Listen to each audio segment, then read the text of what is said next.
Good evening to all of you. Class റെക്കോർഡിങ്ങിലാണ് കേട്ടോ. Okay, അപ്പോൾ നമ്മൾ ക്ലാസ്സിലേക്ക് തന്നെ കിടക്കുകയാണ്. കഴിഞ്ഞ ക്ലാസ്സിൽ നമ്മൾ ചാപ്റ്റർ 3 അഡ്ജക്റ്റീവ് ഏകദേശം കുറച്ച് ഭാഗങ്ങൾ എടുത്തു കഴിഞ്ഞു.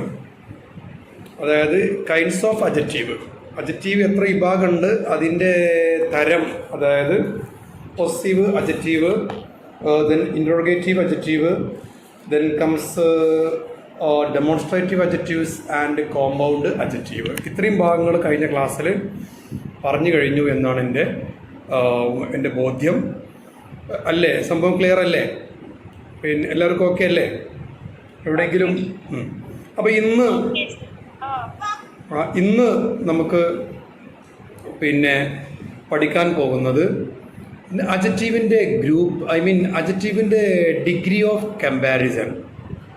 So, in English language, the words that saying something about the noun's quality is known as adjective. നമുക്കറിയാം അല്ലേ?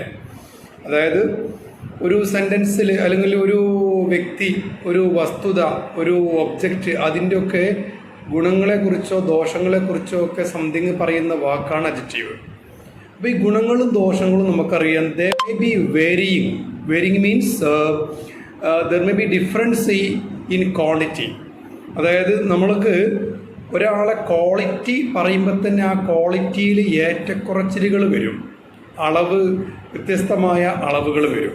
ഫോർ എക്സാമ്പിൾ, അപ്പോൾ നമ്മൾ ഒരു ക്ലാസ്സിൽ നീളമുള്ള 3 കുട്ടികളെ പരിഗണിക്കുകയാണ്. 3 പേരും ഒരേ നീളം അല്ല, പക്ഷെ 3 പേരും നീളമുള്ളവരാണ്, ആ കാറ്റഗറിയിൽ പെടുന്നവരാണ്. അപ്പോൾ നമ്മൾ എങ്ങനെയാണ് അത് ഗ്രൂപ്പ് തിരിക്കുക? അപ്പോൾ ആ ക്ലാസ്സിൽ ഏറ്റവും നീളം കൂടിയ ഒരു കുട്ടി എന്ന് പറയുന്നത്, ഞാൻ നേരത്തെ പറഞ്ഞ ഈ 3 കുട്ടികളിൽ എ എന്ന് പേരുള്ള കുട്ടിയാണ്.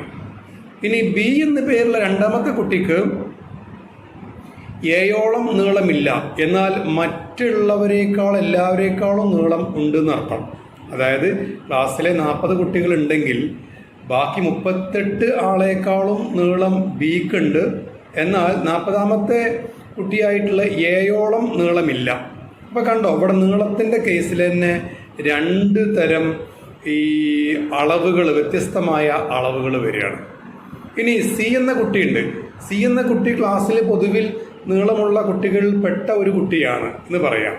ഓക്കെ, അപ്പോൾ നമുക്ക് ഇവിടെ ഇങ്ങനെ നീളത്തിൻ്റെ കേസിൽ തന്നെ വ്യത്യസ്തമായ ക്വാണ്ടിറ്റികൾ അല്ലെങ്കിൽ എന്താ പറയുക, അളവുകൾ വരുന്നത് കൊണ്ട് നമുക്കിതിനൊക്കെ വേറെ വേറെ വേർഡ്സുകൾ വേണ്ടി വരും. ആ ഒരു ഭാഗം ആണ് നമ്മൾ പറയാൻ പോകുന്നത്. Forms of adjectives, degrees of comparison. Did you know that adjectives can be used to compare similar qualities of different subjects that perform the same actions? അപ്പോൾ സെയിം ആക്ഷൻ പെർഫോം ചെയ്യുന്ന ആളുകളുണ്ടാവും, സെയിം ആക്ഷനോ സെയിം ക്വാളിറ്റിയോ ഒക്കെ തന്നെ.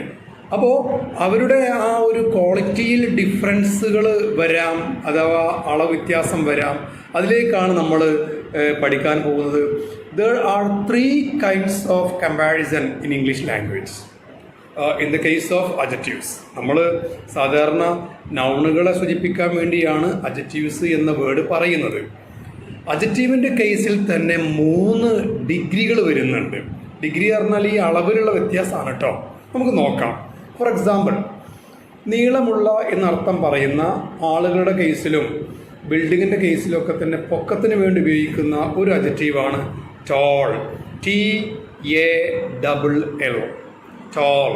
So tall എന്ന ഈ word നമുക്ക് നീളമുള്ള, അപ്പോൾ ടോൾ ബോയ് നീളമുള്ള കുട്ടി, ടോൾ ട്രീ നീളമുള്ള പൊക്കമുള്ള മരം, ടോൾ ബിൽഡിംഗ് പൊക്കമുള്ള കെട്ടിടം എന്നൊക്കെ പറയാറുണ്ട്.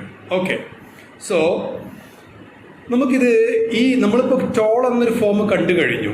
നമ്മളത് കണ്ടത് പോസിറ്റീവ് ഡിഗ്രിയാണ്. അതായത് സാധാരണ ഫോമിൽ കാണുന്ന അഡ്ജക്റ്റീവുകളെ നമ്മൾ പോസിറ്റീവ് ഡിഗ്രി അഡ്ജക്റ്റീവ് എന്ന് പറയും. എന്താ പറയുക?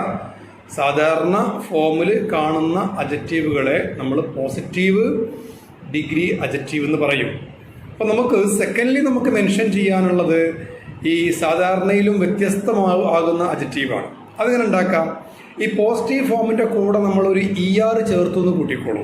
ER. അപ്പം നമുക്ക് ആ വാക്ക് ടോള് പ്ലസ് ER നമ്മളെങ്ങനെ വായിക്കാം? ടോളർ അല്ലേ?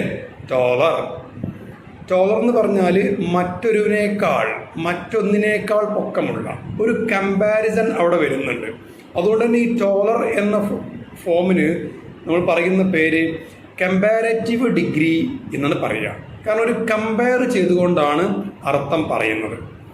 ഓക്കെ, അപ്പോൾ പൊക്കമുള്ള, ടോളർ മറ്റൊരുവനേക്കാൾ പൊക്കമുള്ള അല്ലെങ്കിൽ മറ്റൊന്നിനേക്കാൾ പൊക്കമുള്ള. ഇനി നമുക്ക് അടുത്ത മൂന്നാമത്തെ ലാസ്റ്റ് ഡിഗ്രി എന്ന് പറയുന്നത് സൂപ്പർലേറ്റീവ് ഡിഗ്രിയാണ്. അപ്പോൾ ഈ സൂപ്പർലേറ്റീവ് ഡിഗ്രി എന്ന് പറയുമ്പോൾ ഒരു ഏറ്റവും എന്ന ഒരു മീനിങ് ഇവിടെ എന്ത് ചെയ്യും? ഇവിടെ കൂടിച്ചേരും, ഏറ്റവും. ഓക്കെ, നമുക്ക് സൂപ്പർലേറ്റീവ് ഡിഗ്രി നോക്കാം. കാര്യങ്ങൾ വളരെ ക്ലിയർ ആയിട്ട് മനസ്സിലാക്കാൻ ശ്രമിക്കുക. അതിനുവേണ്ടി നമ്മൾ കൊടുക്കുന്നത് ഈ ടോള് എന്ന വേർഡിൻ്റെ കൂടെ നമ്മൾ EST ആഡ് ചെയ്യുകയാണ്. EST ആഡ് ചെയ്യുകയാണ്. So tallest. അപ്പോൾ ടോളസ്റ്റ് എന്ന് പറയുമ്പോൾ ഏറ്റവും പൊക്കമുള്ള. അപ്പോൾ ടോള് പൊക്കമുള്ള പോസിറ്റീവാണ്. ടോളർ മറ്റൊരുവിനേക്കാൾ പൊക്കമുള്ള, അത് കമ്പാരറ്റീവാണ്. ടോളസ്റ്റ് ഏറ്റവും പൊക്കമുള്ള, അത് സൂപ്പർലേറ്റീവാണ്. അപ്പോൾ നിങ്ങളുടെ ബുക്കിൽ ആ ഭാഗത്തേക്ക് വരുന്നുണ്ട്. ഫസ്റ്റ് വരുന്ന വാക്കിന് ടോള്, ടോളർ, ടോളസ്റ്റാണ്. ഓക്കെ, ഇന്ന് എല്ലാ അഡ്ജക്റ്റീവുകൾക്കും, നമ്മൾ കാണുന്ന എല്ലാ അഡ്ജക്റ്റീവുകൾക്കും ഈ രൂപത്തിലാണോ ഇതിൻ്റെ കമ്പാരേറ്റീവും സൂപ്പർലേറ്റീവും പോസിറ്റീവിൽ നിന്നും ക്രിയേറ്റ് ചെയ്യപ്പെടുന്നത്? അല്ല. there may be some difference. Okay, so that difference I am going to tell you. Okay, ആ ഡിഫറൻസ് ഞാൻ നിങ്ങളുമായി ഷെയർ ചെയ്യാൻ പോവുകയാണ്. എല്ലാ അഡ്ജക്റ്റീവുകൾക്കും ഒരേ രീതിയിൽ നമുക്ക് പോസിറ്റീവ്, കമ്പാരേറ്റീവ് പോസിറ്റീവിൽ നിന്നും കമ്പാരേറ്റീവ്, സൂപ്പർലേറ്റീവ് ക്രിയേറ്റ് ചെയ്യാൻ കഴിയൂല. ഓക്കെ, എന്താണ് ആ ഒരു കാരണം? നോക്കാം. നമുക്ക് ടോള് എന്ന ആ വേർഡിനെ നമുക്കൊന്ന് കീറി മുറിച്ച് പരിശോധിക്കാം. TALL, toll. ഈ ടോൾ എന്ന വേർഡിൻ്റെ ഒരു പ്രത്യേകത എന്താണ്? അതിൽ നിങ്ങൾ നോക്കിക്കഴിഞ്ഞാൽ ഒരേ ഒരു വവൽ ലെറ്റർ മാത്രമേ കാണുള്ളൂ. നമ്മൾ ഇംഗ്ലീഷിൽ പഠിച്ച AEIOU എന്ന അക്ഷരങ്ങളിൽ പെടുന്ന ഒരൊറ്റ വവൽ സൗണ്ട് മാത്രമേ കാണുന്നുള്ളൂ അല്ലേ? TALL, toll. ഒരു വവൽ മാത്രമല്ലേ ഉള്ളൂ. ഇനി ഒരു വവൽ മാത്രം ഉണ്ടായി വരുന്ന ഒരുപാട് അഡ്ജക്റ്റീവുകൾ ഇംഗ്ലീഷിലുണ്ട്. അവയെ നമ്മൾ ഒരു പേര് പറയാറുണ്ട്, മോണോ വവൽ അഡ്ജക്റ്റീവ്. ബുക്കിൽ ആ പേര് മെൻഷൻ ചെയ്യുന്നില്ല. പക്ഷെ നിങ്ങൾ കൂടുതൽ ഒന്നും കൂടി വ്യക്തമായി പഠിക്കാൻ വേണ്ടി ഞാൻ പറയുകയാണ്. മോണോ എന്ന് പറഞ്ഞാൽ ഒന്ന്, മോണോ വവൽ അഡ്ജക്റ്റീവ്. നമുക്കിനി വവൽ എന്നുള്ളതിന് വേറൊരു പേരുണ്ട്. വവൽ എന്ന ആ വാക്കിൻ്റെ വേറൊരു പേര്, ആ പേരൊന്ന് നമുക്ക് പഠിക്കാം. സിലബിൾ. എന്താണ്? സിലബിൾ. അപ്പോൾ സിലബിൾ എന്ന് പറഞ്ഞ വവൽ എന്ന് തന്നെയാണ് മീൻ ചെയ്യേണ്ടത്. അപ്പോൾ നമുക്ക് ഈ മോണോ വവൽ അഡ്ജക്റ്റീവ്, ഒരേ ഒരു വവൽ ലെറ്റർ മാത്രം വരുന്ന അഡ്ജക്റ്റീവുകളെ മോണോ വവൽ അഡ്ജക്റ്റീവ് എന്ന് പറയുന്ന പേര് ഒന്നും കൂടി ക്ലിയർ ആക്കി നമുക്ക് ഇങ്ങനെ പറയാം, മോണോസിലബിൾ അഡ്ജക്റ്റീവ്. മോണോസിലബിൾ അഡ്ജക്റ്റീവ്. നമ്മുടെ ഈ ക്ലാസ്സിൽ ഇപ്പോൾ ഡിഗ്രി കഴിഞ്ഞ ഡിഗ്രി 1-ാം വർഷം, ഡിഗ്രി ഫസ്റ്റ് സെമസ്റ്ററോ സെക്കൻഡ് സെമസ്റ്ററോ ഒക്കെ പഠനം കഴിഞ്ഞ വിദ്യാർത്ഥിനികൾ ഉണ്ടെങ്കിൽ അവർക്ക് ഞാൻ പറയുന്ന കാര്യം ഒന്നുകൂടി മനസ്സിലായിട്ടുണ്ടാവും. കാരണം അവരുടെ ഫസ്റ്റ് സെമസ്റ്ററിന് ജനറൽ ഇംഗ്ലീഷിൻ്റെ ഭാഗമായി വരുന്ന ഫോണറ്റിക്സിൽ ഈ ഭാഗം പഠിക്കാനുണ്ട്. ഓക്കെ, അപ്പോൾ മോണോ സിലബിൾ അഡ്ജക്റ്റീവ്, ഒരേ ഒരു വവല് മാത്രം വരുന്ന അഡ്ജക്റ്റീവുകളെ നമ്മൾ വിളിക്കുന്ന പേരാണ് മോണോ സിലബിൾ അഡ്ജക്റ്റീവ്. മനസ്സിലാവുന്നുണ്ടോ? എക്സാമ്പിൾ നോക്കൂ നിങ്ങൾ. ടോൾ അതിന് എക്സാമ്പിളാണ് അല്ലേ? ടോള്. ഇനി വേറെ എക്സാമ്പിൾ നിങ്ങൾക്ക് പറയാൻ കഴിയുമോ? ഇഷ്ടം പോലെ ഉണ്ട്, പറയാം. Small, SMALL, small. അതിലും ഒരേ ഒരു വവല് മാത്രമേ വരുന്നുള്ളൂ. സോ അതും നേരത്തെ പറഞ്ഞ പോലെ തന്നെ മോണോസിലബിൾ അഡ്ജക്റ്റീവാണ്. ഇനി അടുത്തതൊന്ന് പറഞ്ഞു നോക്കൂ നിങ്ങൾ. ജസ്റ്റ് ഒന്ന് ടൈപ്പ് ചെയ്ത് അയച്ചു നോക്കൂ. മോണോസിലബിൾ വരുന്ന അഥവാ ഒരേ ഒരു വവല് മാത്രം വരുന്ന ബിഗ് ടൈപ്പ് ചെയ്തോളൂ കേട്ടോ. ടൈപ്പ് ചെയ്ത് അയച്ചോളൂ. എന്നാൽ പിന്നെ എല്ലാവർക്കും സൗണ്ട് ഓഡിബിൾ ആയിരിക്കും. ബിഗും ഒരേ ഒരു വവല് മാത്രമേ ഉള്ളൂ. ഞാൻ അടുത്ത് വരട്ടെ. ഓരോരുത്തരായിട്ട് എല്ലാം ഞാൻ സാറ് പറഞ്ഞത് കേട്ടെ പഠിക്കും, നിർബന്ധം പിടിക്കല്ലേ. ഷോർട്ട് ഓക്കെ ഷോർട്ട് ഓക്കെയാണ്. ഞാൻ അടുത്ത് വരട്ടെ. അടുത്തത് ടൈപ്പ് ചെയ്ത് അയച്ചോളി കേട്ടോ. മൈക്ക ഓണാക്കാൻ പറയാം. ലാർജിൽ ചിലപ്പോൾ നമ്മൾ 2 വവല് കണ്ടു എന്ന് വരും. കാരണം രണ്ടാമതും വവല് വരുന്നുണ്ട്, അവസാനത്തെ അക്ഷരമായിട്ട് വവല് വരുന്നുണ്ട്. പക്ഷേ അവസാനത്തെ വവല് നമ്മൾ ഉച്ചരിക്കുന്നുണ്ടോ? ഇല്ല. അതുകൊണ്ട് ഉച്ചരിക്കാത്ത വവല് ഇവിടെ കണക്കൂട്ടൂല. അപ്പോൾ ലാർജ് ഒരു വവല് മാത്രമേ ഉള്ളൂ എന്ന് കരുതുക ഉച്ചാരണത്തിൽ. സോ ലാർജ് എക്സാമ്പിളാണ്. വേർഡും കോളൊന്നും അജക്റ്റീവ് അല്ല കേട്ടോ. നമ്മൾ ഈ പറഞ്ഞ കാര്യം അജക്റ്റീവിന് മാത്രമേ ബാധകമുള്ളൂ. സോങ്ങും അജക്റ്റീവ് അല്ല. എന്നാൽ സ്വീറ്റ് അജക്റ്റീവാണ്. സ്വീറ്റഡ്, സ്വീറ്റസ്റ്റ്. നിങ്ങൾ പറയും സ്വീറ്റിൽ സാറ് 2 ഈ വരുന്നില്ലേ, അത് 2 വവലില്ലെന്ന് പറയും. പക്ഷേ അത് ഈ എന്ന് പറയുന്ന ഒറ്റ സൗണ്ടേ വരുന്നുള്ളൂ. ഈ എന്ന് പറയുന്ന ദീർഘമുള്ള ഒറ്റ സൗണ്ടേ വരുന്നുള്ളൂ. ഹാപ്പി അജക്റ്റീവാണ്. പക്ഷേ ഒരു സിലബിള് മോണോസിലബിൾ അല്ല. അത് 2 സിലബിൾ വരുന്ന ഡൈസിലബിളാണ്. Okay, happy. കാരണം ഹാപ്പി അതിൽ അവസാനത്തെ ഈ കൂടി ഉച്ചരിക്കുന്നുണ്ട്. അതുകൊണ്ട് 2 വവലായിട്ട് കൂട്ടണം അവിടെ. ഓക്കെ, അപ്പോൾ ഇപ്പോൾ നിങ്ങൾക്ക് ഏകദേശം നമ്മൾ പറഞ്ഞതിൻ്റെ ഗുഡൻസ് മനസ്സിലായിട്ടുണ്ടാവും എന്ന് വിചാരിക്കുന്നു. മോണോസിലബിൾ അജക്റ്റീവ് കാര്യങ്ങൾ കൂടുതൽ സംഭവം ക്ലിയർ ആയല്ലോ, റെഡി ആണല്ലോ അല്ലേ, മനസ്സിലാവുന്നുണ്ടല്ലോ. അപ്പോൾ അതിന് നമുക്ക് നമ്മുടെ ബുക്കിൽ ഇനിയും കൂടുതൽ എക്സാമ്പിൾ വരുന്നുണ്ട്, നമുക്ക് നോക്കാം. അതായത് ഈ ഒരു സിലബിള് മോണോസിലബിൾ വരുന്ന അജക്റ്റീവിന് മാത്രമേ നമ്മൾ പറഞ്ഞ ആ റൂള് പറ്റുള്ളൂ, ആ ഒരു നിയമം ബാധകമാവുള്ളൂ. ഏത് നിയമം? ER ചേർത്താൽ കമ്പാരേറ്റീവ് കിട്ടും, EST ചേർത്താൽ സൂപ്പർലൈറ്റീവ് കിട്ടും. ആ നിയമം ഈ ഒരേ ഒരു വവല് മാത്രം സൗണ്ടായിട്ട് വരുന്ന അജക്റ്റീവുകൾക്ക് മാത്രം ഉള്ളതാണ്. അപ്പോൾ ഒന്നിൽ കൂടുതൽ സിലബിളുകൾ അഥവാ ഒന്നിൽ കൂടുതൽ വവലുകൾ വരുന്ന അജക്റ്റീവിന് ഇപ്പം തന്നെ നിങ്ങൾ എക്സാമ്പിൾ കണ്ടു കഴിഞ്ഞു. ഹാപ്പി, ഇനിയും കുറേ എണ്ണം ഉണ്ട്. അതിന് വേറെ റൂളാണെന്നാണ് മനസ്സിലാക്കേണ്ടത്. ഓക്കെ, അപ്പോൾ നമുക്ക് നമ്മളെ കാര്യത്തിൽ കിടക്കാം. നോക്കൂ, നിങ്ങൾ ടെക്സ്റ്റ് ബുക്കിൽ ചാർട്ടിൽ കാണാൻ പറ്റും ഏബിൾ എന്ന വേർഡിൽ നിങ്ങൾ പറയും സാറ് 2 വവലില്ലേ? കാരണം ആ ആദ്യത്തെ എയും വവലാണ്, അവസാനത്തെ ഇയും വവലാണ്. പക്ഷെ അവസാനത്തെ ഇ നമ്മൾ ഉച്ചരിക്കുന്നുണ്ടോ? ഇല്ല. അത് ഉച്ചരിക്കാത്തത് കൊണ്ട് ആ വവലിനെ നമ്മൾ കണക്കൂട്ടുന്നില്ല. അപ്പോൾ ഉച്ചരിക്കുന്ന വവൽ ഏത് മാത്രമേ ഉള്ളൂ? എ മാത്രമേ ഉള്ളൂ. സോ ഏബിൾ നോക്കൂ നിങ്ങൾ. ഏബിളിൻ്റെ കാര്യം വളരെ ക്ലിയർ ആണ്. Abled and ablest. ഏബിള് കഴിവുള്ള, ഏബിൾഡ് മറ്റൊരുവിനേക്കാൾ കഴിവുള്ള, ആൻഡ് ഏബിളസ്റ്റ് ഏറ്റവും കഴിവുള്ള. ഏബിളസ്റ്റ്. ഓക്കെ, അർത്ഥം അറിയാത്ത എഴുതി വെക്കണം കേട്ടോ, കാരണം അത് ബേസിക്കായ പഠനം തന്നെയാണ്. ആൻഡ് ബ്രേവ് എന്ന വേർഡിലും നിങ്ങൾ പറയും സാറേ 2 വവല് വരുന്നില്ലേ? 3-മതും വവലുണ്ട്, 5-മതും വവലുണ്ട്. പക്ഷേ 5-മത്തെ വവല് നമ്മളവിടെ പ്രൊണൗൺസിയേഷൻ വരുന്നില്ല, ഉച്ചാരണം വരുന്നില്ല, വായിക്കുന്നില്ല. സോ അതുകൊണ്ട് ആ വവല് കൂട്ടേണ്ടതില്ല, സൗണ്ട് മാത്രം നോക്കിയാൽ മതി. ബ്രേവ്, ധീരനായ, ധൈര്യമുള്ള. അർത്ഥമല്ലെങ്കിൽ എഴുതി വെക്കൂട്ടാ. ബ്രേവ്, ധീരനായ. Braver and bravest. Okay, next close. ഈ ക്ലോസ് എന്ന വേർഡ് ശ്രദ്ധിക്കണം. ആ വേർഡ് നമ്മൾ വെർബ് ആയിട്ടും യൂസ് ചെയ്യാറുണ്ട്. വെർബ് ആയിട്ട് യൂസ് ചെയ്യുമ്പോൾ ക്ലോസ് എന്ന വേർഡിൻ്റെ അർത്ഥം അടയ്ക്കുക എന്നാണ്. വാതിലൊക്കെ അടയ്ക്കുക, വാതിലും ജനവാതിലൊക്കെ അടക്കുന്നതിനാണ് നമ്മൾ ക്ലോസ് എന്ന് പറയുക. എന്നാൽ ഇതേ വേർഡ് തന്നെ അജക്റ്റീവായിട്ട് യൂസ് ചെയ്യുമ്പോൾ അർത്ഥം വേറെയാണ്. അടുത്ത, ഉറ്റ. ഇപ്പോൾ ക്ലോസ് ഫ്രണ്ട് എന്ന് പറയും നമ്മളില്ലേ, ക്ലോസ് ഫ്രണ്ട് എന്ന് പറയും. ഉറ്റ മിത്രം, ഉറ്റ ചങ്ങാതി. അപ്പോൾ ക്ലോസ് പറഞ്ഞ വാക്കിൻ്റെ അർത്ഥം ഉറ്റ, അടുത്ത അല്ലെങ്കിൽ ഉറ്റ.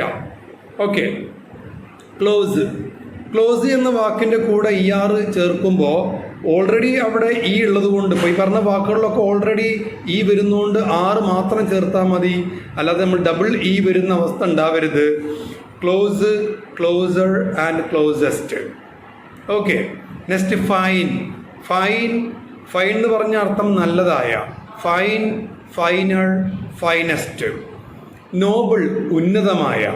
നോബിളുടെ മീനിങ് ഉന്നതമായ. Noble, nobler, noblest.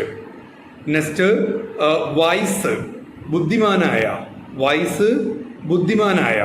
Vice, wiser, wisest. Next high. High എന്ന വാക്കിൻ്റെ അർത്ഥം ഉയർന്ന, ഉയർന്ന അല്ലെങ്കിൽ ഉപരിയായ. രണ്ടർത്ഥമുണ്ട്. പിന്നെ ഉയർന്ന എന്നും പറയും, ഉപരിയായ എന്നും പറയും. So high, higher, highest. High, higher, highest. ഇപ്പോൾ നിങ്ങൾക്ക് ഒരേ ഒരു വവൽ സൗണ്ട് മാത്രം വരുന്ന അജറ്റീവുകളെ നമ്മൾ മോണോ സിലബിക് അജറ്റീവ് എന്ന് പേര് പറയും.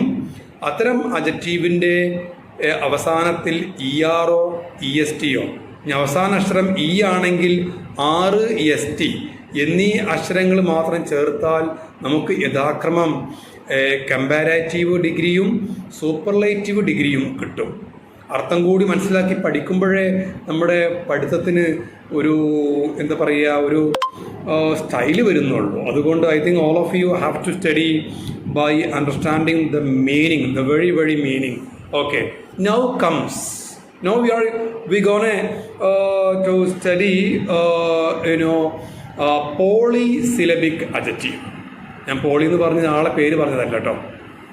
എന്താണ് നമ്മൾ നേരത്തെ പറഞ്ഞു, രണ്ടോ അതിൽ ഏറെയോ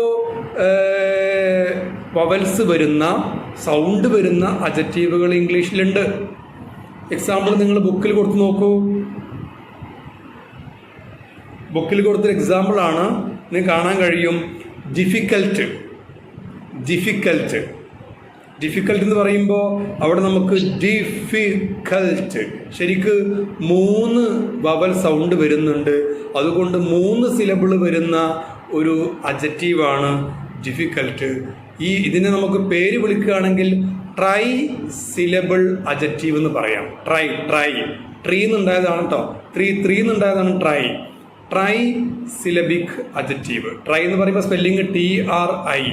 ട്രൈ സിലബിക് അഡ്ജക്റ്റീവ്. ജസ്റ്റ് മനസ്സിലാക്കി മതി. പേരൊന്നും അത്ര ഡീപ്പായി അറിയേണ്ടതുമില്ല. പക്ഷെ നമ്മുടെ പഠനം ഒന്നും കൂടി ഒന്ന് സിസ്റ്റമാറ്റിക് ആവണമെങ്കിൽ ഇത്തരം പേരുകൾ ഉണ്ടായിരിക്കുന്നത് വളരെ ഗുണം ചെയ്യും. So I think you can be getting what I am talking to you. കിട്ടുന്നുണ്ടല്ലോ, കൃത്യമായിട്ട് പറഞ്ഞ കാര്യം മനസ്സിലാവുന്നുണ്ടല്ലോ അല്ലേ? ഓക്കെ. നൗ ഇത്തരം ഈ 2 അതിൽ ഏറെയോ സിലബിൾ വരുന്ന, വവൽ സൗണ്ട് വരുന്ന അഡ്ജക്റ്റീവ് ആണെങ്കിൽ, ഞാൻ സിലബിൾ എന്ന് പറയുമ്പോൾ നിങ്ങൾ പിന്നെ വവൽ സൗണ്ട് എന്ന് അർത്ഥം വെച്ചാൽ മതി കേട്ടോ. ഞാൻ സിലബിൾ എന്ന് പറയുള്ളൂ. അത് പറയുമ്പോൾ നിങ്ങൾ എന്ത് ചെയ്യണം, വവൽ സൗണ്ട് എന്ന് അർത്ഥം വെക്കണം. കാരണം നമ്മളെ ഈ LKG UKG first standard English text ബുക്കുകളിൽ സിലബിൾ എന്ന വേർഡൊക്കെ വരുന്നുണ്ട്. അതുകൊണ്ട് നമുക്കിങ്ങനെ ടെക്സ്റ്റ് ബുക്ക് വായിച്ച് കുട്ടികൾക്ക് ലെസൺസ് പറഞ്ഞു കൊടുക്കണമെങ്കിൽ കൃത്യമായിട്ട് ഇത് എന്താണെന്ന് അറിയേണ്ടതുണ്ട്. ഓക്കെ കേട്ടോ. അപ്പോൾ ഞാൻ പല പേരുകളും ഇതിൽ ഉൾപ്പെടുത്തിയിട്ടില്ല, ടെക്സ്റ്റ് ബുക്കിൽ ഉൾപ്പെടുത്തിയിട്ടില്ല. കാരണം അങ്ങനെ ഉൾപ്പെടുത്തി കഴിഞ്ഞാൽ വല്ലാതെ ദീർഘിച്ചു പോകും ബുക്ക് എന്നുള്ളതുകൊണ്ട് തന്നെ കഴിഞ്ഞ ക്ലാസ്സിൽ പറഞ്ഞിരുന്നു കേട്ടോ. ഇനി മറ്റൊരു ആഗ്രഹമുണ്ട്, എന്താ വെച്ചാൽ അത് നിങ്ങൾ ഷെയർ ചെയ്യാൻ കഴിയുമോ നോക്കട്ടെ. കാരണം ഇപ്പോഴത്തെ സമയവും സന്ദർഭവും പിന്നെ അനുയോജ്യമല്ല. ഓൾറെഡി നമ്മുടെ കമ്മ്യൂണിക്കേറ്റീവ് ഇംഗ്ലീഷിൻ്റെ ഒരു സഹായപ്രദമായ ക്ലാസ് ഞാൻ സ്റ്റാറ്റസ് വെച്ചുകൊണ്ട് നിങ്ങൾക്ക് വീക്കിലി 2-3 ക്ലാസ്സുകൾ എന്നുണ്ടാവും. സ്റ്റാറ്റസ് വെച്ചുകൊണ്ട് അതിൻ്റെ യൂട്യൂബ് ലിങ്കും തരും. അങ്ങനെയുള്ള ക്ലാസ്സുകൾ ഉണ്ടാവും. കാരണം നമ്മൾ ദൈനംദിന ഇംഗ്ലീഷിൽ എന്തൊക്കെയാണ് വരിക എന്നുള്ളത് ആണ്. അതിലൊരുപാട് സൂത്രങ്ങളൊക്കെ വരുന്നുണ്ട്, ഒരുപാട് കോമഡിയൊക്കെ വരുന്നുണ്ട്. ഇപ്പോൾ ക്ഷണിക്കാത്ത കല്യാണമൊക്കെ അതിൽ വരുന്നുണ്ട്. ക്ഷണിക്കാത്ത കല്യാണം എന്ന് പറയുമ്പോൾ നിങ്ങൾ കരുതും, സാറേ ഇംഗ്ലീഷ് ഈ കമ്മ്യൂണിക്കേറ്റീവ് സ്പോക്കൺ ഇംഗ്ലീഷിൽ എന്താ കല്യാണം, ക്ഷണിക്കാത്ത കല്യാണം എന്നൊക്കെ കരുതും. അതൊക്കെ ഞാൻ സ്റ്റാറ്റസിൽ ആ കാര്യങ്ങൾ പറഞ്ഞു തരുന്നത് അപ്പോൾ മനസ്സിലാവും. ഓക്കെ കേട്ടോ. ക്ഷണിക്കാത്ത കല്യാണമുണ്ട്, ടേസൂത്രമുണ്ട്, പിന്നെ നമ്മുടെ എടപ്പാൾ നമ്മുടെ സ്പീക്ക് ഈസി അക്കാഡമി കൊണ്ടുവന്ന അവർ ഈ സ്പീക്ക് ഈസി അക്കാഡമി കൊണ്ടുവന്ന സിസ്റ്റം അല്ല അത്. ഇത് പിന്നെ എന്താ പറയുക, അബൂട്ടിയറിൻ്റെ സാറ് കൊണ്ടുവന്ന സിസ്റ്റമാണ്. അപ്പോൾ പിന്നെ ഉണ്ടപ്പൻ ടെക്നിക്ക്, മഞ്ജു വാര്യർ ടെക്നിക്ക്, അങ്ങനെയുള്ള കുറേ സംഭവങ്ങളുണ്ട്. അതും വേണമെങ്കിൽ ഞാൻ ക്ലാസ്സിൽ പറഞ്ഞു തരുന്നുണ്ട്. കാരണം ഞാൻ കുറേ മുമ്പ് തന്നെ ഈ സ്പീക്ക് ഈസി എന്ന ഈ ഒരു സ്ഥാപനം ഉണ്ടാവേണ്ടത്ര മുമ്പ് തന്നെ കമ്മ്യൂണിക്കേറ്റീവ് ഇംഗ്ലീഷ് ഫീൽഡിൽ വർക്ക് ചെയ്യുന്ന ആളാണ്. അപ്പോൾ അന്ന് ആ പുസ്തകം വായിച്ചപ്പോൾ ഈ ഐഡിയ മനസ്സിലായിരുന്നു. ഇവിടെ ബാങ്ക് കൊടുക്കുന്നുണ്ട്, എല്ലാവരും ഒന്ന് പോസ് ചെയ്യൂ കേട്ടോ, ഒരു 2 മിനിറ്റ് അധികോ. അപ്പോൾ ഞാൻ പറഞ്ഞ കാര്യം എന്താ വെച്ചാൽ, നമുക്ക് ഈ ഇംഗ്ലീഷുമായി ബന്ധപ്പെട്ട് ഒരു പക്ഷേ നിങ്ങൾക്ക് ഇനി കിട്ടാൻ കഴിയാത്തൊരു പ്രോഗ്രാമാണ് ഇംഗ്ലീഷിൻ്റെ ഫോണറ്റിക്സ്. അപ്പോൾ ഞാനതിൻ്റെ കുറച്ച് കാര്യങ്ങളൊക്കെ തയ്യാറാക്കി വെച്ചിട്ടുണ്ട്. ഇംഗ്ലീഷിൻ്റെ ഉച്ചാരണ ശാസ്ത്രം നിങ്ങളെ ഇതേപോലെ സ്റ്റാറ്റസിലൂടെയോ മറ്റു യൂട്യൂബ് വീഡിയോയിലൂടെയോ പഠിപ്പിക്കുക എന്നുള്ളതാണ് ലക്ഷ്യം. അതായത് ഇംഗ്ലീഷ് ഒരു വേർഡ് എങ്ങനെ കറക്റ്റായിട്ട് ഉച്ചരിക്കുന്നു എന്നുള്ളത് ഇന്നും നമ്മുടെ ഈ മലയാളം മീഡിയം സ്കൂളിലൊക്കെ പഠിച്ച നമ്മളെപ്പോലുള്ള ആളുകൾക്ക് അത് ഇന്നും അന്യമാണ്. ആ രീതി അറിയില്ല. ഞാൻ ചെറിയ എക്സാമ്പിൾ പറഞ്ഞുതരാം. അപ്പോൾ നമ്മൾ ചില ഇംഗ്ലീഷ് വാക്കുകൾ നമ്മൾ കറക്റ്റായി ഉച്ചരിക്കുമ്പോൾ കേൾക്കുന്ന ആളുകൾ കളിയാക്കിയെന്ന് വരാം. പക്ഷേ അതല്ല, ഒരു ഭാഷ നമ്മൾ പറയുമ്പോൾ കറക്റ്റായിട്ട് പറയണമല്ലോ, അല്ലേ? അതാണ് ഒരു സ്റ്റൈല്. അപ്പോൾ നിങ്ങൾ നോക്കുക, എക്സാമിനേഷൻ.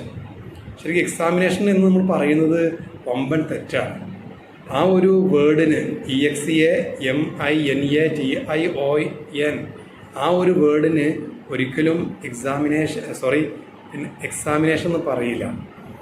അതിൻ്റെ കറക്റ്റ് പ്രൊണൗൺസിയേഷൻ എന്താ വെച്ചാൽ എക്സാമിനേഷൻ. ശ്രദ്ധിക്കുക, എക്സാമിനേഷൻ എന്നാണ് പറയുക. അപ്പോൾ എക്സാമിനേഷൻ, അപ്പോൾ അത് നമ്മൾ ആ രീതിയിൽ അതിൻ്റെ ആ ഒരു പ്രൊണൗൺസിയേഷൻ, അതിൻ്റെ ഒരു ആക്സൻറ്റ്, അതിൻ്റെ ഒരു സ്റ്റൈല് ഒക്കെ മനസ്സിലാക്കാനും അത് ഉച്ചരിച്ച് പറയാനും ഒക്കെയുള്ള രീതി നമുക്ക് പഠിക്കേണ്ടതുണ്ട്. അതൊരു കുറച്ച് വലിയ ചാപ്റ്ററുകൾ തന്നെയാണ്. BA ഇംഗ്ലീഷ് മെയിൻ പഠിക്കുന്ന കുട്ടികൾക്ക് മാത്രമാണ്, അതുപോലെ MA ഇംഗ്ലീഷ് മെയിൻ എടുത്തുകൊണ്ട് പഠിക്കുന്ന കുട്ടികൾക്ക് മാത്രമാണ് ഈ ഒരു ഭാഗം പഠിക്കാനുള്ള അവസരം ഉണ്ടാവുക. ബാക്കിയുള്ളവർക്കൊന്നും ഇപ്പോൾ ഡിഗ്രിക്ക് ഫസ്റ്റ് സെമസ്റ്ററിന് ഈ ഭാഗം ജനറൽ ഇംഗ്ലീഷ് ആയിട്ട് വരുന്നുണ്ടെങ്കിൽ പോലും IPA മാത്രമേ വരുന്നുള്ളൂ. IPA എന്ന് പറഞ്ഞാൽ ഇൻ്റർനാഷണൽ ഫോണറ്റിക്സ് ആൽഫബറ്റ് മാത്രമേ വരുന്നുള്ളൂ. അല്ലാതെ അതിൻ്റെ അപ്പുറത്തേക്ക് ഇനിയും ഡീപ്പായ കുറേ മേഖല പഠിക്കാൻ വേണ്ടി കിടക്കുകയാണ്, അത് വരുന്നില്ല. അപ്പോൾ അത് ഒരു 8-10 ലെസണിലൂടെ നിങ്ങളെ ഒന്ന് പഠിപ്പിച്ചാൽ കൊള്ളാം എന്നൊരു തോന്നലുണ്ട് കേട്ടോ. എത്ര കണ്ട് വിജയപ്രദമാവുന്നു ഇപ്പോൾ actually I don't have confidence at all because of my time problem അതാണ്. കാരണം ടൈമിൻ്റെ ഇഷ്യൂ ആണ് കേട്ടോ. അപ്പോൾ ടൈം ശരിയായി കിട്ടുകയാണെങ്കിൽ ഐ തിങ്ക് നിങ്ങളെടുത്ത് ആ കാര്യം ഒന്ന് ഷെയർ ചെയ്യണമെന്നും, അതുപോലെ അത് കറക്റ്റായി നിങ്ങളത് പഠിച്ചു കഴിഞ്ഞാൽ നിങ്ങൾക്ക് ഇത് കേട്ടാൽ മനസ്സിലാവുള്ളൂ. ഇപ്പോൾ നിങ്ങൾ എൻ്റെ അടുത്ത് പരാതി പറയും, സാറേ ഞങ്ങളും സാറ് പറഞ്ഞ പോലെ TV-യിൽ ഇംഗ്ലീഷ് ന്യൂസ് കാണാറുണ്ട്, മൊബൈലിൽ ഇംഗ്ലീഷ് സിനിമ കാണാറുണ്ട്, ഒരു വസ്തു മനസ്സിലാവണില്ല, ഒന്നും മനസ്സിലാവണില്ല. അത് നിങ്ങളെ മാത്രം പ്രോബ്ലം അല്ല എന്ന് ആദ്യം മനസ്സിലാക്കാം. ഓക്കെ, ഈ രീതി അപ്പോൾ അത് കറക്റ്റായിട്ട് നമുക്ക് ഒരു വേർഡ് എങ്ങനെ ഉച്ചരിക്കുക എന്നുള്ളത് നമ്മൾ കറക്റ്റായിട്ട് മനസ്സിലാക്കണം. അപ്പോൾ ഞാനൊരു എക്സാമ്പിൾ പറയാം. I am going to visit my uncle. ഈ ഒരു വാക്യം നമ്മൾ എഴുതിയ പോലെ വായിച്ചതാണ്. I am going to visit my uncle. ഈ ഒരു വാക്യം കറക്റ്റ് ഇംഗ്ലീഷിൽ വരുമ്പോൾ ഉള്ളൊരു കുഴപ്പം എന്താ വെച്ചാൽ അല്പ സ്പീഡ് അങ്ങോട്ട് കൂടും. I'm gonna to visit my uncle എന്നാണ് പറയുക. അത് പെട്ടെന്ന് കേൾക്കുമ്പോൾ നമ്മൾ അങ്കോണ എന്ന് പറയും മനസ്സിലാവില്ല. അപ്പോൾ ഇങ്ങനെയുള്ള കുറേ നൂലാമാലകൾ ഇതിൻ്റെ ഇടയിൽ കിടക്കുന്നുണ്ട്. അത് തിരിച്ചറിയുക. നമ്മളിപ്പോൾ ഓരോരുത്തരും ഇംഗ്ലീഷ് പറയുമ്പോൾ എഴുതിയ കറക്റ്റ് ആ വേർഡ് ഫുള്ളായിട്ട് പറഞ്ഞാൽ നമുക്ക് സമാധാനം വരുള്ളൂ. എന്നാൽ ഇംഗ്ലീഷുകാർ ഈ വേർഡിൽ പല ഭാഗങ്ങളും വിഴുങ്ങും, പല ഭാഗങ്ങൾ ഒഴിവാക്കും, കുറേ അക്ഷരങ്ങൾ അങ്ങോട്ട് മറിച്ചിടും, കുറേ അക്ഷരങ്ങൾ സൗണ്ട് കൂട്ടി ഉച്ചരിക്കും. ഇങ്ങനെ പല മോഡലാണ്. അതുകൊണ്ട് തന്നെ ഇതിൻ്റെ ഒരു പ്രത്യേകത എന്താണ് തിരിച്ചറിഞ്ഞിട്ട് പഠിക്കൽ നിങ്ങളെപ്പോലെയുള്ള ഐ തിങ്ക് നിങ്ങളിപ്പോൾ ഒരു പകുതിയോളം കുട്ടികൾ എന്തായാലും പിന്നെ ഹസ്ബൻഡ് മുഖാന്തരമായിട്ട് ഗൾഫിലൊക്കെ പോകാനുള്ള സാധ്യതയുണ്ട്. ഇപ്പോൾ ക്ലാസ് കേൾക്കുന്നവരിൽ കുറച്ച് പേര് ഗൾഫിൽ നിന്നുകൊണ്ട് ക്ലാസ് കേൾക്കുന്നുണ്ടാവും. അപ്പോൾ അങ്ങനെയുള്ള ആളുകൾക്ക് ഈ ഇംഗ്ലീഷ് സ്കൂളിലൊക്കെ പോകുമ്പോൾ വലിയ പ്രശ്നം വരും. കാരണം അവർ പറഞ്ഞത് മനസ്സിലാക്കാൻ കഴിയില്ല, നമ്മളാണ്ട് പറഞ്ഞത് കേട്ടുകൊണ്ട് അവന്മാർ ചിരിക്കുകയും ചെയ്യും. തമിഴന്മാർ മലയാളം പറഞ്ഞു കേട്ടാൽ നമുക്ക് ശരി വരുമോ ഇല്ലയോ, അതുപോലെയാണ് ഈ നമ്മൾ ഇംഗ്ലീഷ് പറഞ്ഞു കേട്ടാൽ ഇംഗ്ലീഷിൻ്റെ അവസ്ഥ. അല്ലെങ്കിൽ ഇംഗ്ലീഷ് ഏറെക്കുറെ ഒരു മാതൃഭാഷയെ പോലെ കാണുന്ന രാജ്യക്കാരുടെ അവസ്ഥ. അതുകൊണ്ട് തന്നെ നല്ല ആക്സൻറ്റ്, നല്ല പ്രൊണൗൺസിയേഷൻ സ്വായത്തമാക്കുക എന്നുള്ളത് ഒരു അഡ്വാൻസ്ഡ് കോഴ്സിൻ്റെ ഭാഗമാണ്. അപ്പോൾ നിങ്ങളിൽ ചില ആളുകൾ കുറച്ചൊക്കെ ഇംഗ്ലീഷ് അറിയാമെങ്കിൽ അവർ വിചാരിക്കുന്നുണ്ടാവും എനിക്ക് അത്യാവശ്യം നല്ലോണം അറിയാലോ. പക്ഷേ ഞാൻ പറയും ആയിട്ടില്ല, ഒരു 50% പോലും ആയിട്ടില്ല എന്ന് പറയും. കാരണം ഇതൊക്കെ റെഡിയായി ക്ലിയർ ആയിട്ട് വന്നാലേ നമുക്കൊരു 70% ഇംഗ്ലീഷ് റെഡി എന്ന് പറയാൻ പറ്റുള്ളൂ. പിന്നെ ഇംഗ്ലീഷിൻ്റെ അവസ്ഥ ഞാൻ നിങ്ങളാരും പറഞ്ഞ് പേടിപ്പിക്കല്ല കേട്ടോ. ഇതൊക്കെ നിങ്ങൾ കയറേണ്ട കടമ്പകളാണ്. ഇംഗ്ലീഷിന് നമുക്കറിയാവുന്ന ഇംഗ്ലീഷിൻ്റെ ക്വാളിറ്റി അനുസരിച്ച് ഓരോ ലെവലുണ്ട്.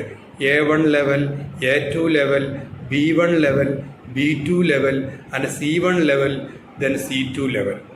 ഇതിൽ C2 ലെവൽ ആണ് ഒറിജിനൽ. അത് ആയിക്കഴിഞ്ഞാൽ നമുക്ക് നാറ്റീവ് സ്പീക്കേഴ്സിനെ പോലെ ഇംഗ്ലീഷ് പറയാൻ കഴിയും. നാറ്റീവ് സ്പീക്കേഴ്സ് എന്ന് പറഞ്ഞു കഴിഞ്ഞാൽ ഇംഗ്ലീഷ് മാതൃഭാഷയായിട്ട് കരുതുന്ന രാഷ്ട്രക്കാർ ആരൊക്കെയാണോ അവരൊക്കെ നമ്മൾ പറയുന്ന പേരാണ് native speakers of English. Okay, അപ്പോൾ ഞാൻ പറയാം, ഇത്രയും കടമ്പകൾ നമുക്ക് കടക്കാനുണ്ട്. അതുകൊണ്ട് ഓരോരുത്തരും വേണ്ട വിധം ശ്രദ്ധ കൊടുത്ത് ആത്മാർത്ഥമായി ആഗ്രഹിച്ച് മുമ്പോട്ട് വരിക. കാരണം ഇത് ജീവിതവും ഇതൊരു യുദ്ധമാണ്. ശരിക്കും പറഞ്ഞാൽ ജീവിതത്തിൽ വിജയിക്കാനുള്ള യുദ്ധമാണ്. കാരണം ഇപ്രകാരം ഇംഗ്ലീഷ് C1 ലെവലും C2 ലെവലും കഴിഞ്ഞ ഒരു ലേഡി ഇപ്പോൾ വിദേശ രാജ്യങ്ങളിലൊക്കെ പോയി കഴിഞ്ഞാൽ അവരെ സാലറി എന്ന് പറഞ്ഞു കഴിഞ്ഞാൽ നമ്മൾ സ്വപ്നം കാണുന്നതിൻ്റെ അപ്പുറത്താണ്. അത് ആ ലേഡിയുടെ ഗ്ലാമർ ഒന്നും അവിടെ പ്രശ്നമില്ല. ആ ലേഡി ഹൈറ്റ് ഉണ്ടോ, ഹൈറ്റ് ഇല്ലാത്തതാണോ, തടിയുള്ളവളാണോ, തടി ഇല്ലാത്തതാണോ ഒന്നും അവിടെ നോക്കൂല. ഇത് മാത്രം മനുഷ്യക്കോലായാൽ മതി, മനുഷ്യൻ്റെ കോലുണ്ടായാൽ മതി. പിന്നെ ഇത് ഏറ്റവും മുഖ്യം ഈ സാധനമാണ്. ഈ C1 ലെവൽ C2 ലെവലിൽ കഴിയണം. എന്നാൽ നിങ്ങളുടെ പഠനം കൊണ്ട് വലിയ ഗുണം, വലിയ കാര്യം കിട്ടാൻ പോവുകയാണ്. മനസ്സിലായല്ലോ? അപ്പോൾ ഈ C1 ലെവലും C2 ലെവലും നമുക്കുണ്ട് എന്ന് തെളിയിക്കാൻ വേണ്ടി നടത്തുന്ന ഓക്സ്ഫോർഡ് യൂണിവേഴ്സിറ്റിയും കാംബ്രിഡ്ജ് യൂണിവേഴ്സിറ്റിയും സംയുക്തമായി നടത്തുന്ന ഒരു എക്സാമാണ് IELTS. ഇതൊക്കെ നിങ്ങൾ അറിയണം കേട്ടോ. ഇതൊക്കെ അറിയണം. ഇതൊക്കെ നമുക്ക് നേർച്ചാക്കിയതാണ്. സാറ് പറഞ്ഞു ഒന്നും എനിക്ക് ബാധകമല്ല, എനിക്ക് ഇംഗ്ലീഷൊന്നും അറിയില്ല, ABCD 26 അറിയാം, മാഷാ അല്ലാ അത് വലിയ കാര്യമാണ്. അങ്ങനെ കരുതിക്കൊണ്ട് സ്വയം താഴ്ത്തി കെട്ടരുത്, സ്വയം താഴ്ത്തി കെട്ടാൻ അനുവദിച്ച് കൊടുക്കരുത് എന്നെനിക്ക് പറയാനുള്ളൂ കേട്ടോ. നിങ്ങളെക്കാളും വളരെ പുവർ ബാക്ക്ഗ്രൗണ്ടിൽ നിന്ന് പഠിച്ച് വന്നൊരാളാണ് ഞാൻ. ആ നിലക്ക് ഇത് നിങ്ങൾക്ക് നേർച്ചയാക്കിയതാണ്. നിങ്ങൾക്കിത് കഴിയും എന്ന് എനിക്ക് കുറച്ച് വിശ്വാസമുണ്ട്.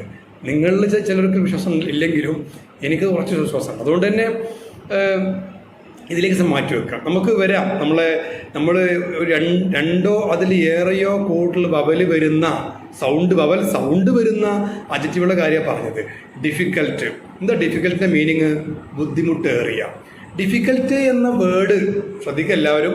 ഡിഫിക്കൽട്ട് എന്ന വേർഡ് നമുക്ക് പോസിറ്റീവ് ഡിഗ്രിയിലാണ് കാണുന്നത്. അതിൻ്റെ അർത്ഥമാണ് ബുദ്ധിമുട്ടേറിയ. അപ്പോൾ അതിൻ്റെ കമ്പാരേറ്റീവ് ഉണ്ടാക്കാൻ ER ചേർത്തുകൊണ്ട് ഡിഫിക്കൽറ്റർ എന്നും EST ചേർത്തുകൊണ്ട് ഡിഫിക്കൽറ്റസ്റ്റ് എന്നും പറയുന്ന രീതി ഇംഗ്ലീഷിലില്ല. അതിന് പകരം ഇവിടെ ഡിഫിക്കൽട്ട് എന്ന വേർഡിൻ്റെ മുമ്പ് വേറൊരു വേർഡ്, ആ വേർഡാണ് MORE. ആ വേർഡ് മറക്കരുത്, MORE, മോർ. ഇപ്പോൾ ഡിഫിക്കൽട്ട്, മോർ ഡിഫിക്കൽട്ട്. ഇനി നോക്കൂ നിങ്ങൾ, മോർ ഡിഫിക്കൽട്ട് ആവുമ്പോൾ കമ്പാരേറ്റീവായി. അതിൻ്റെ മീനിങ് എന്താണ്? മറ്റൊന്നിനേക്കാൾ ബുദ്ധിമുട്ടേറിയ, more difficult. Okay, then difficulty എന്ന വേർഡിൻ്റെ കൂടെ നമ്മൾ അതിൻ്റെ ആരംഭത്തിൽ MOST എന്ന വേറൊരു വേർഡ് ചേർക്കുകയാണ്. അക്ഷരമല്ല, വേറൊരു വേർഡ് ചേർക്കുകയാണ്. MOST, മോസ്റ്റ് ഡിഫിക്കൽട്ട്, ഏറ്റവും ബുദ്ധിമുട്ടേറിയ, മോസ്റ്റ് ഡിഫിക്കൽട്ട്. ഏറ്റവും ബുദ്ധിമുട്ടേറിയ. അപ്പോൾ ഡിഫിക്കൽട്ട് പോസിറ്റീവാണ്, ബുദ്ധിമുട്ടേറിയ.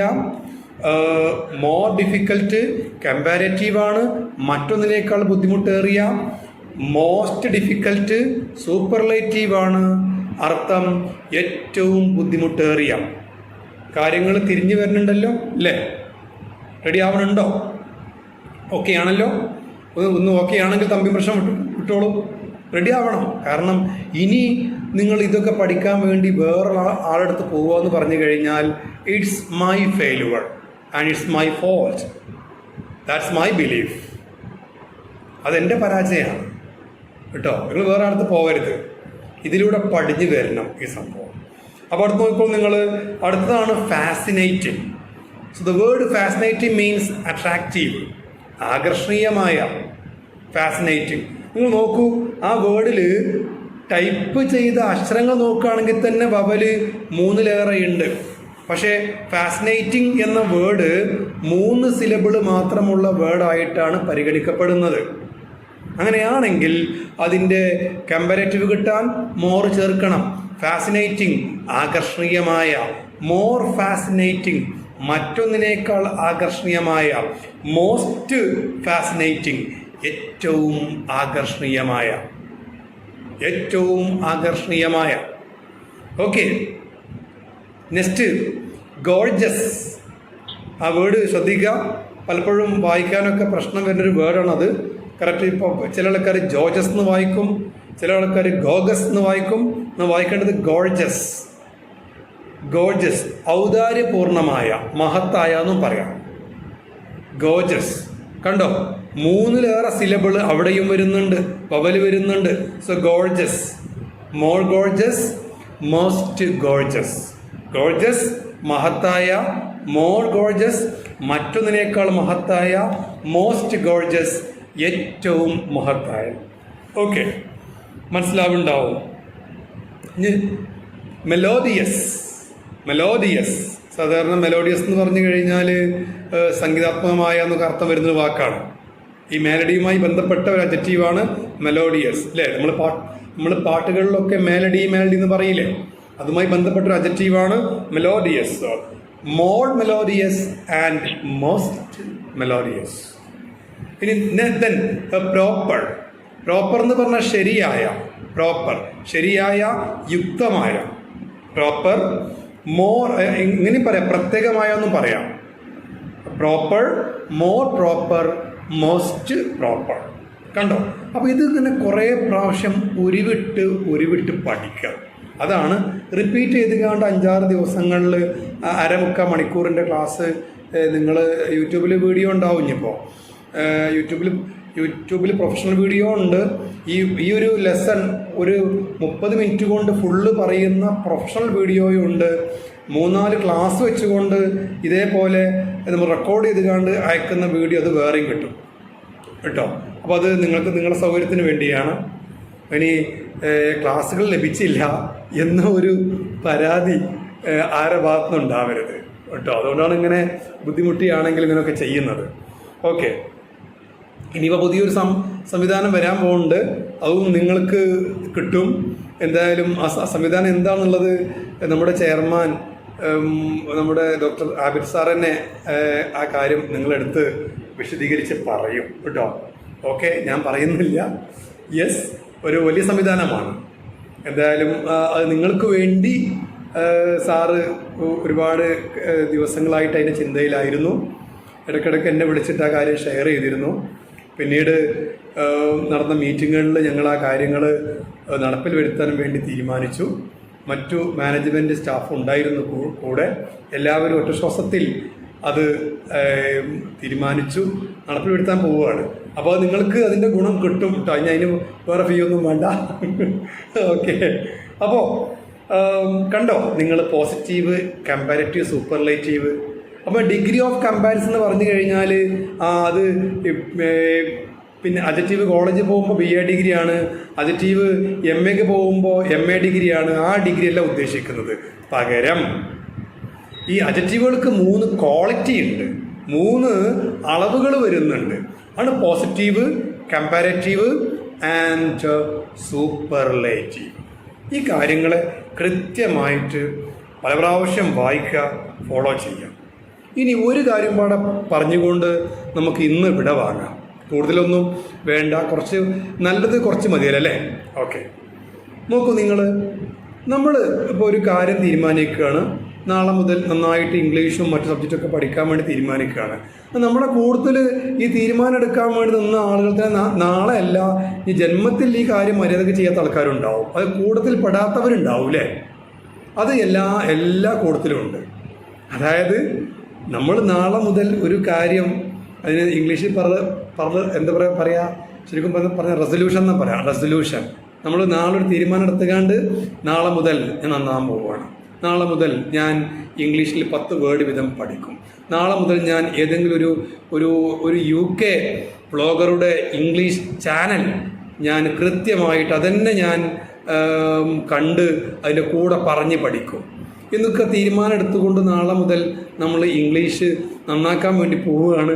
നമ്മളെ കൂട്ടത്തിൽ നിന്നുകൊണ്ട് തീരുമാനം എടുക്കാനൊക്കെ തന്നെ മുമ്പിൽ വന്ന് ചിലപ്പോൾ അവരാവും ഫസ്റ്റ് പറയാം, സാറേ നാളെ മുതൽ നമുക്ക് മുമ്പോട്ട് പോകണട്ടാ എന്നൊക്കെ പറഞ്ഞ് ചിലപ്പോൾ തമ്പി പ്രശ്നമൊക്കെ വിടും. പക്ഷേ നാളെ ആയി കഴിഞ്ഞാൽ അവരെന്ത് ചെയ്യും? പണ്ട് ഗണപതി കല്യാണം കഴിക്കാൻ പോയ മാരിക്കാണിക്കാണ്. ഗണപതിക്ക് കല്യാണം കഴിക്കാൻ ഭയങ്കര മോഹം. ഗണപതി അച്ഛനോട് പോയി കണ്ട് പറഞ്ഞു, മുझे ഷാദി കർണി ചാഹിയേ, ഹിന്ദിയാണ് കേട്ടോ, എനിക്ക് മാരേജ് ചെയ്യണമെന്ന്. അപ്പോൾ അച്ഛൻ പറഞ്ഞു അത്രേ, കം ടുമോറോ ഗണപതി. ഇതൊരു ഫൺ സ്റ്റോറിയാണ് കേട്ടോ, ഐതിഹ്യ കഥയല്ല, ഫൺ സ്റ്റോറിയാണ്. അപ്പോൾ അങ്ങനെ എടുക്കാവും. അപ്പോൾ കം ടുമോറോ ഗണപതി, നാളെ വരൂ എന്ന് പറഞ്ഞു. പക്ഷേ ഐതിഹ്യങ്ങളിൽ പറഞ്ഞതനുസരിച്ച് ഇപ്പോഴും പോയിക്കൊണ്ടിരിക്കുകയാണെന്നാണ് പറയുന്നത്. കാരണം എന്താണ്? നാളെ നമ്മൾ ഒരു കാര്യം നമ്മൾ നാളേക്ക് വേണ്ടി മാറ്റി വെക്കരുതെന്നാണ് പറയുക. നെപ്പോളിയൻ ബോണപ്പാർട്ട് പറഞ്ഞൊരു വാചകം വളരെ വ്യക്തമാണ്. Don't postpone anything till tomorrow because tomorrow has it's on worries. നാളേക്ക് വേണ്ടി ഒരു കാര്യവും മാറ്റി വെക്കരുത്. മൻസൂറ, മൈക്കൊന്ന് ഓഫ് ചെയ്യോ? മൻസൂറ,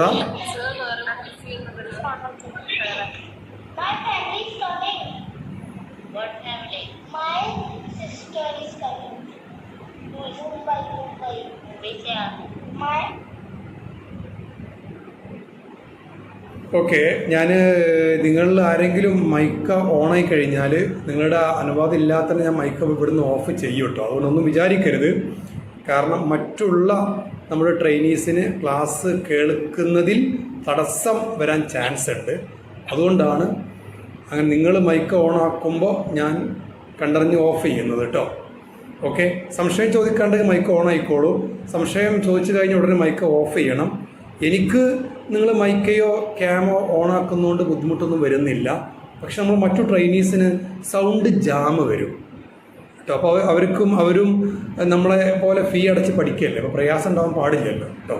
അടിസ്ഥാനത്തിലാണ് നമ്മൾ തീരുമാനം എടുത്തത്. നമ്മുടെ മാനേജ്മെൻറ്റ് തീരുമാനമാണ്, എൻ്റെ മാത്രം തീരുമാനമല്ല. നികിത മൈക്കൊന്ന് ഓഫ് ചെയ്തോളൂ കേട്ടോ. ഓക്കെ, അപ്പോൾ നമ്മൾ ഈ കൂട്ടത്തിൽപ്പെടാത്തതുണ്ട്. അപ്പോൾ ഇതുവരെ നിങ്ങൾ പഠിച്ച അഡ്ജക്റ്റീവുകളെ മുഴുവൻ നിങ്ങൾക്കൊരു പേര് വിളിക്കാം.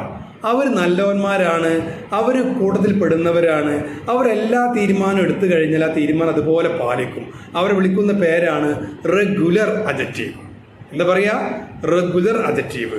അപ്പോൾ നിങ്ങൾ ടെക്സ്റ്റ് ബുക്കിൽ ആ രണ്ട് കോളത്തിലും കാണുന്ന able, brave, close, fine, noble, wise, high, difficult, fascinating, gorgeous, melodious, proper, ഈ അഡ്ജക്റ്റീവുകൾ മുഴുവൻ എന്താ പറയുക, ശരിക്കും പറഞ്ഞാൽ റെഗുലർ അഡ്ജക്റ്റീവാണ്. അപ്പോൾ റെഗുലർ എന്ന ഒരു ഗ്രൂപ്പ് വരുമ്പോൾ തന്നെ ഈ കൂട്ടത്തിൽ പെടാത്ത ഒരു വിഭാഗം ഉണ്ടാവും എന്ന് അവിടുന്ന് മനസ്സിലായിക്കോളൂ. അവരാണ് ഇറഗുലർ.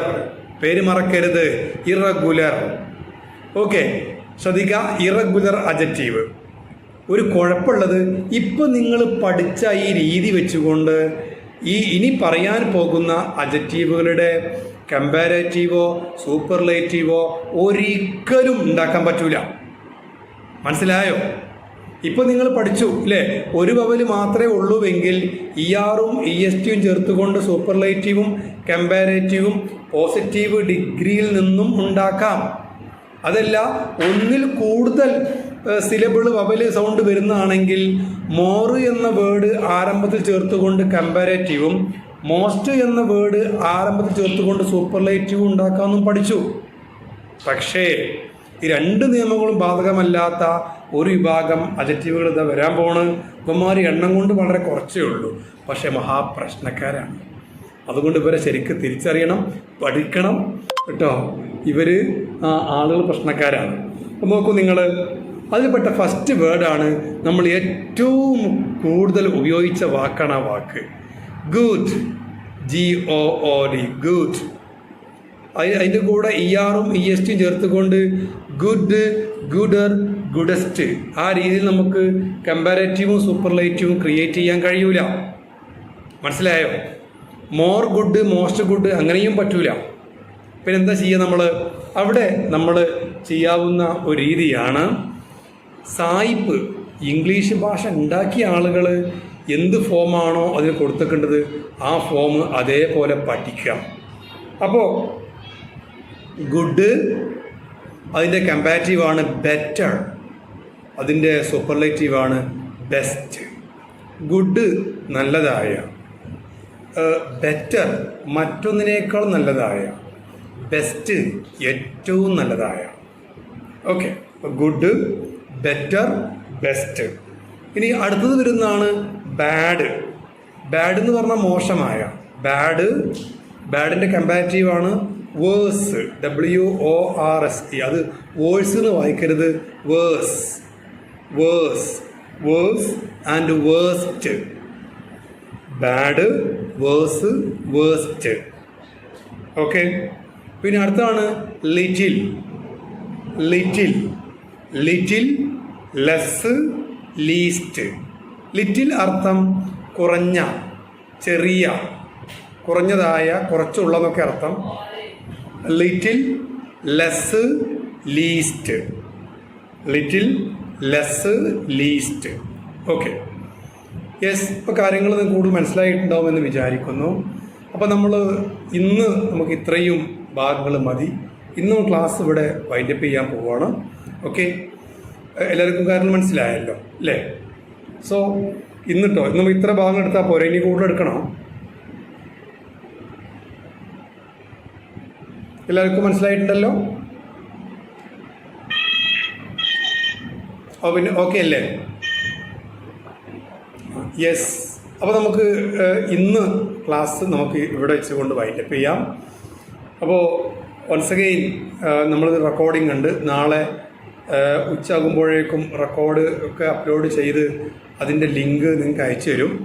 പിന്നെ ഈ ക്ലാസ്സിൻ്റെ പ്രൊഫഷണൽ വീഡിയോ റെക്കോർഡ് ഇപ്പോൾ റെഡിയാണ്, അതിൻ്റെ ലിങ്ക് റെഡിയാണ്. അതൊന്ന് രാത്രി മറ്റോ അയച്ചു തരുന്നുണ്ട് കേട്ടോ. ഓക്കെ, അല്ലെങ്കിൽ രണ്ടും കൂടി നാളെ അയച്ചു തരുന്നുണ്ട്.